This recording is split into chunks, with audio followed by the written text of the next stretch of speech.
weliga qof oo qalbiga dhaawacan yahay mukusoo ag fadhiistay oo maysiri ka qari handana makaa qarin waayey daawadaha sharafta lahow hanala dhaafin inaad subscribe dhacdo channelka like-na saarto commentigana fikradaada nagula wadaagto qisadan waxaa bartiisa TikTok ku soo daabacay in ay ugu qoran tahay qalin iyo waraaq wiilkan ayaa qoraagiisa u dhigan yahay mid goob jooga ah oo la socday sal iyo raad qisadan waa qiso jacayl waxayna u dhigan tahay sida tan weligaa qof qalbiga dhaawacan yahay mukusoo ag fadhiistay oo maysiri ka qari handana makaa qarin waayey waxay isjeclaayeen muddo 4 sano ah aniga asaga waan aqaanaa ayadana waan aqaanaa jacaylkoodana waan aqaanay waana aqaani waayaha ay isla soo mareen waana aqaanay muddada ay isjeclaayeen waxaan marag iyo marqaati ka ahaa asaga inuu gabar kala eegin xitaa uu salaami jirin asaga oo dhowraayo ballanta iyo axdiga ayadase aniga ma ogi hadduu suuq u baxaayo hadduu safar galaayo iyo hadduu aroos qabanayo ayada ayuu u sheegi jiray waxaan marqaati ka ahaa in jacaylka uu jecel yahay uu ka badnaa jacaylka uu naftiisu jecel yahay hadduu kun iyo kumanaan qof dhex fadhiyo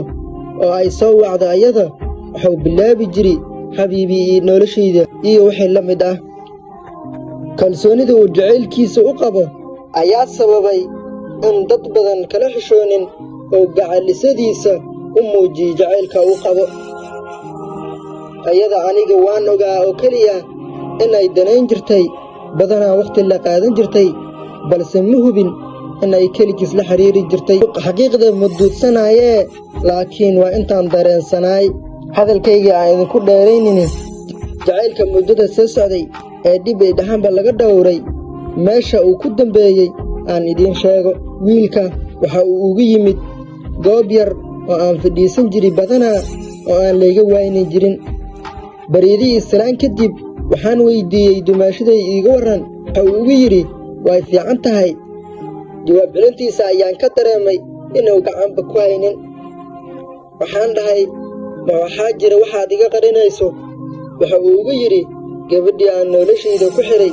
gabadhii aan sida dhabta u jeclaa gabadhii aan awgeed dumarka ugu fogaaday shalay bay meelkeedu dhacay waxay xilihiisa noqotay nin asaagay ah wuxuu hadalkii raacsiiyey aabbaheed oo qurbaha ka yimid